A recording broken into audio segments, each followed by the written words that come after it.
At 25, I figured something out, something most people never see. It's the reason I moved faster, built bigger, and kept winning while others burned out. It wasn't money. It was a brutal truth about time. The kind of truth that forces you to look at your life differently, to realize how much you've already given away without even noticing. Most people only see it when it's too late, but you still have a chance. And if you understand what I'm about to show you, you'll finally start moving forward. Let's start there. You think you have time. You don't. You think you have time. That's the first mistake. You wake up believing there's room to figure it out, to get serious later, to build your future eventually. You tell yourself there's still space to drift, just a little before things get real. But here's the truth. Time doesn't tap you on the shoulder when it's running out. It doesn't send a warning. It just leaves, quietly, while you're busy getting ready. I've seen it over and over. Smart people, talented, driven people lose entire years this way. Not because they were doing nothing, but because they thought they had time. 10 minutes scrolling, a few texts, a meeting they didn't need, and suddenly the morning's gone. No progress, no clarity, just motion. And here's the dangerous part. You don't feel panic.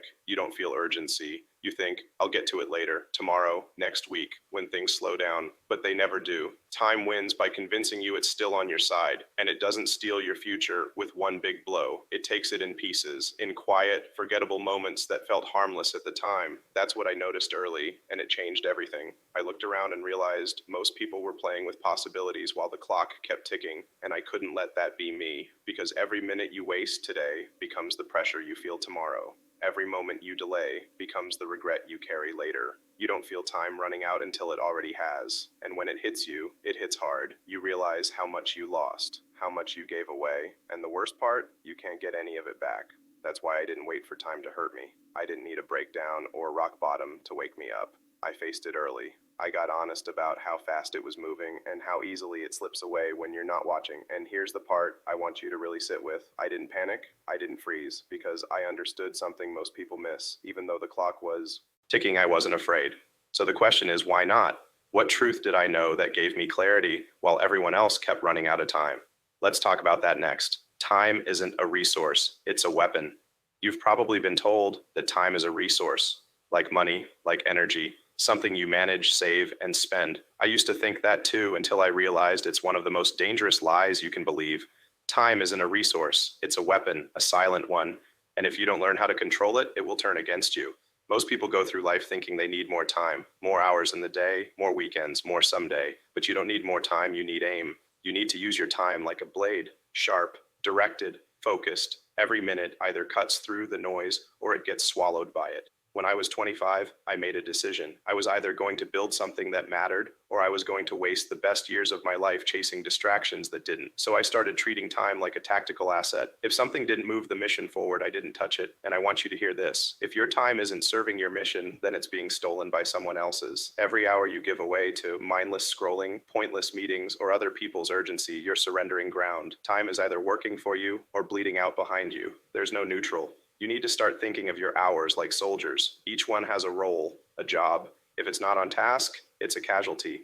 And if you allow too many of them to fall, your mission doesn't survive. Most people can handle this. They want time to be soft, flexible, forgiving, but it's not. You waste it, it disappears. You delay, it punishes you. You hesitate, and someone else moves faster. That's why I became ruthless with my schedule. I wasn't interested in looking busy. I was interested in building. I removed noise. I ignored opinions. I made decisions faster. I didn't start my mornings reacting to the world because I knew once I gave away my focus, I gave away my firepower. You don't start your day in your inbox. You don't start it on social media because the second you go into reaction mode, your weapon is gone and your day no longer belongs to you. I want you to understand this. Time is your most powerful advantage, but only if it's protected. When you give your sharpest hours to the hardest problems, you compound progress. That's how I moved fast. That's how I built things when others were still waiting to feel ready. But even a weapon as powerful as time becomes useless if you don't know where to point it. That's the next trap most people fall into. They're busy, they're working, but they're building a life they never chose. They're running hard in the wrong direction. So let's fix that. Let's talk about how you stop building the wrong thing. Most people are busy building the wrong life. When I was 25, I saw something that still messes with me today. Most people aren't lazy. In fact, they're working harder than ever, but they're working hard on the wrong things. They're busy, but they're lost. I remember watching people around me, intelligent, capable, ambitious people spending 12, 14 hours a day reacting to life, responding to emails, attending meetings, chasing deadlines, always in motion. But if you asked them where they were going, long term, they couldn't tell you. They had full calendars and no real direction. That scared me because I was almost one of them. At Zip2, I was pulling insane hours, nonstop meetings, nonstop code, barely sleeping. And for a while, it felt like I was doing everything right. But one night, I still remember this. I sat back and thought, what am I actually building here? Not just the company, but the outcome, the future. And more importantly, is this leading me where I want to go or just where I ended up by default? That question changed everything because it forced me to admit a hard truth. You can be incredibly productive and still be completely misaligned. You can climb the ladder only to realize it was leaning against the wrong wall. Most people never stop long enough to realize that. They stay busy because it feels safer than slowing down. Busyness gives the illusion of progress, but if you're not careful, it becomes your prison. You work harder, fill every gap in your schedule, and slowly drift away from what actually matters to you. That's what I started optimizing against. I stopped saying yes to things that didn't serve the mission. I stopped measuring my days by how much I got done and started measuring them by whether I was moving in the right direction.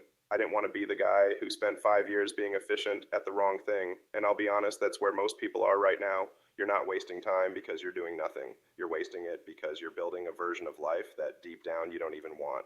And every time you convince yourself you'll figure it out later, you're laying another brick in a structure you may not survive living inside. Look, I'm not saying don't work hard. I'm saying if you're going to give your life to something, make sure it's actually worth building. Make sure it belongs to you. Because here's the part nobody sees coming. Even if you clear your calendar, even if you say no to all the wrong things, time still finds a way to slip through the cracks. And it usually doesn't wait till the end of the day. It happens much sooner than that. You don't lose your time in the middle of the day. You lose it in the first 5 minutes. Let me show you how. You lose time in the first 5 minutes. You probably think you lose time in the middle of the day when things get hectic, when your energy drops, when your plans fall apart. But that's not when it happens. I've watched this pattern repeat itself in engineers, in executives, in people building billion-dollar companies. It doesn't start in the chaos. It starts in the quiet. It starts in the first 5 minutes. You don't lose control of your day at 3 p.m. You lose it before it ever begins. The second you grab your phone, the second you scroll just to wake up, the second you check your notifications before checking in with yourself, that's when you surrender the one thing you can't afford to lose: your focus, your clarity, your direction,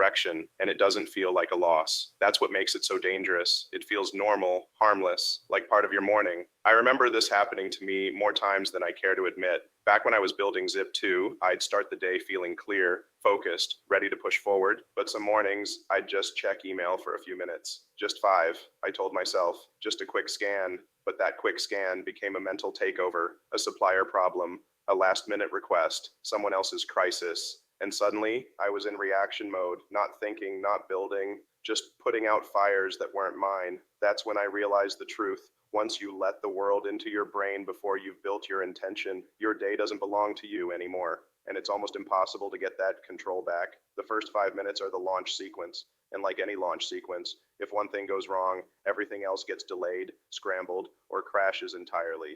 You can't start the day with momentum if your mind is already fractured. You can't do deep work when you begin the morning with noise. So I built a rule around those 5 minutes, a wall, really. No email, no Slack, no browser, no reacting, nothing. Just one question written down in silence. What is the one problem today that actually moves the mission forward? That's it. And I don't move until I have an answer. Because if I don't control those first 5 minutes, I'm not in control of anything. I don't let my mind drift. I don't let dopamine hijack my focus. I don't let someone else decide what today is about. Because once I've done that, I've already lost. And the same is true for you. You can have goals, you can have ambition, you can have the best systems in the world. But if the first 5 minutes of your day belong to everyone but you, none of it will stick. You'll spend all day chasing things that don't matter, responding to things that don't move you forward, solving problems that aren't even yours. So here's what I want you to do. Tomorrow morning, before anything else, build the wall. No phone, no tabs, no noise. Just sit in the stillness and ask yourself what matters, not what's urgent,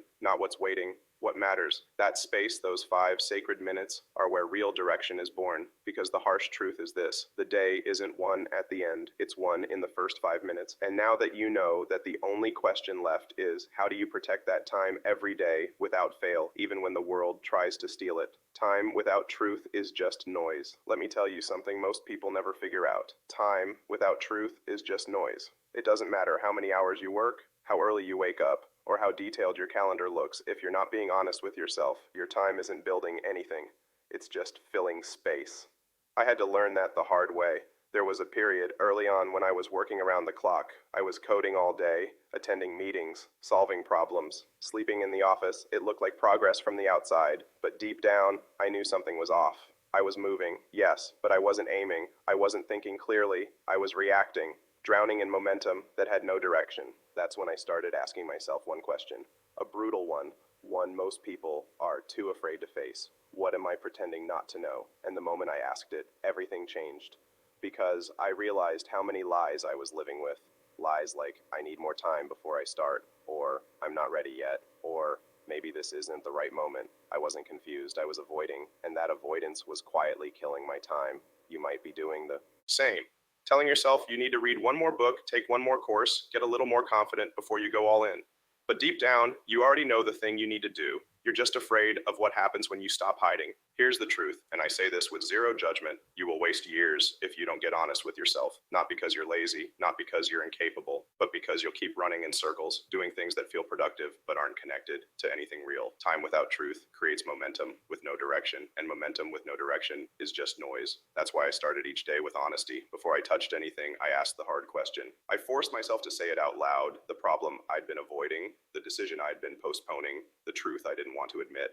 And every single time, that truth gave me back my time. It gave my hours a spine. You can fill a schedule with 12 hours of tasks. You can get to the end of your day completely exhausted. But if you didn't face the thing that actually matters, all that work was a distraction. That's what burns people out, not effort, aimless effort. And the only cure for that is clarity. And clarity only comes when you stop lying to yourself. So here's what I want you to do. Tomorrow morning, before anything else, I want you to sit in silence for 5 minutes and ask the one question most people never ask. What am I pretending not to know? And I want you to wait for the answer. Don't rush past it. Don't talk yourself out of it. Let it hit, because that moment, that truth, is what separates the people who move forward from the ones who stay stuck. But even when you have the truth, even when you have clarity, you're still not safe, because the world will come for your time anyway. It always does. So how do you protect it day after day, no matter what? If you don't guard your time, they will take it. Here's the part that shocks most people. Even after you get clear, even after you know exactly what matters, your time is still under attack. Every day, without fail, the world will try to take it from you. If you don't guard your time, they will take it. I don't say that to scare you.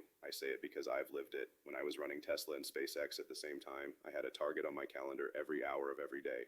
Everyone wanted a meeting. Everyone wanted an answer. Everyone wanted a piece of my attention. And if I didn't have a system, they would have taken all of it. And that's what's happening to you, whether you realize it or not. You wake up with good intentions. You might even know your priority for the day. But then your phone buzzes, your inbox fills up, someone calls, someone asks, someone interrupts. And before you know it, you're not building anymore. You're reacting. Again, that's not accidental. That's how the system is designed, to pull your time apart piece by piece, to reward urgency over importance, to make you feel guilty for being unavailable, even when being unavailable is exactly what you need to move forward. So I made a decision. I built a wall around my time, not a metaphorical one, a real system, a ruthless one. And I stuck to it even when it felt uncomfortable. I blocked out hours of the day that were non-negotiable. No calls, no messages, no meetings. I trained my team to respect that boundary. And they did, because I respected it first. And you need to do the same. Because if your time isn't sacred, no one will treat it that way. Not your coworkers, not your friends, not even your own mind. You'll talk yourself out of protecting it. You'll say, just this once. You'll say, it's only 5 minutes. You'll say yes to something you should have ignored, and just like that, you're back to living on someone else's schedule. Let me be clear, this is not about becoming unkind. It's about becoming unshakable. You're not disrespecting people by protecting your time. You're respecting your mission. You're showing up for the version of yourself that's trying to build something bigger, because if you don't defend that space, it will get filled, not by the best things, but by the loudest things. And loud doesn't mean important. So here's what I want you to remember. Clarity means nothing without protection. Your vision will die from 1,000 tiny interruptions unless you learn to say no early, firmly, and without apology. Build the wall, enforce the rule, and don't let the world reach you until you decide you're ready. Because once you start doing that, once you stop letting the world dictate your time, something deeper begins to change. It's no longer about the clock. It's about who you become when your time finally belongs to you. Elon didn't just manage time, he became someone who refused to waste it. People think time management is about calendars and checklists, color-coded schedules, timers, alarms. That's not what changed my life. That's not what built Tesla or SpaceX. What changed everything was identity, because I didn't just learn how to manage time. I became someone who refused to waste it, and that's what you need to understand. This isn't about squeezing more productivity out of your day. It's about becoming the kind of person who sees time differently, who treats every hour like it matters, who no longer tolerates wasted potential, not from the world and not from yourself. At some point, I stopped seeing time as something I used and started seeing it as part of who I was. It became my signature, my signal. If you looked at my day, you could see my values, not in what I said, but in what I protected. You want to know how someone really lives? Don't look at their goals. Look at how they spend their mornings. Look at what they guard when no one's watching. That's where identity lives, in the hours you fight for. Before I made this shift, I was reactive. I was exhausted. I was doing a lot, but I wasn't driving the outcome. And honestly, I didn't feel like myself. I was being pulled in every direction. That's how most people live, constantly available, constantly stretched thin, constantly saying yes to things that steal from what really matters. But once I started protecting that first hour, that one sacred, uninterrupted window, where I could think deeply, decide clearly, and move intentionally, everything started to change. Not just the work, me. Because that hour trained my brain to prioritize. It trained my identity to filter. It gave me permission to say no, not because I was avoiding responsibility, but because I was choosing the right responsibility. And that's what I want you to get. You can't just schedule better. You have to shift who you are. You have to become someone who defends your time like it's oxygen. Someone who doesn't apologize for protecting what matters. Someone who understands that an hour of undivided clarity is more valuable than an entire week of mindless activity. That's how you go from being overwhelmed to being unshakable. Because when your time has structure, your life has direction. And when your life has direction, you stop chasing and start building. But even with all of that, even with the mindset, the clarity, the boundaries, the question still remains. How much of your life can change from just 1 hour a day? 1 hour can change everything. If you understand what Elon did, people always ask me how I built 2 companies at the same time, how I managed Tesla while launching rockets with SpaceX. They think it must have been some genius hack, some magical system, but he'll tell you the real answer. It was 1 hour, just one sacred, uninterrupted hour every single day. That hour wasn't for emails. It wasn't for status meetings. It wasn't for putting out fires. It was for thinking, solving, designing. That hour was mine. And it became my advantage, not because I worked harder, but because I worked clearer. And that's what I want you to understand. You don't need 12-hour days. You don't need to hustle yourself into the ground. You need 1 hour of total focus, no distractions, no noise, no pretending, just you, your brain, and the problem that matters most. That hour, if you protect it, will change your identity. It will teach your mind what matters. It will reveal what you've been avoiding. It will bring you face to face with the truth you've been putting off for months, maybe years. That's when the shift happens, when you stop reacting to life and start directing it, when you stop waiting for clarity and start creating it. For me, it was the hour where the big decisions happened, the hour where I mapped out Tesla's roadmap, the hour where I saw SpaceX not just as a company, but as a mission to make life multiplanetary, the hour where things that felt impossible started to look inevitable. And none of that came from being busy. It came from making space, from refusing to let my day begin with someone else's agenda, from deciding that 1 hour mattered more than everyone's demands. You have that power too. You don't need a better calendar. You don't need more motivation. You need to make a decision to take 1 hour back and treat it like it could rebuild your entire future, because it can. But here's the truth. That hour won't show you anything unless you show up to it with discipline. You can't fake it. You can't half focus. You can't say, I tried and scroll halfway through. The hour only gives back what you give to it, so give it everything. Tomorrow morning, before the world wakes up, before the noise starts, sit down with a blank page and one question. What problem, if solved, would make everything else easier? Don't move until you find your answer. Then use that hour to attack it every single day, no exceptions. Because the harsh truth is most people will never do this. They'll keep pretending they're out of time when really they're just out of intention. But not you, not anymore. Now that you know what that hour can become, the only thing left to do is protect it with everything you've got.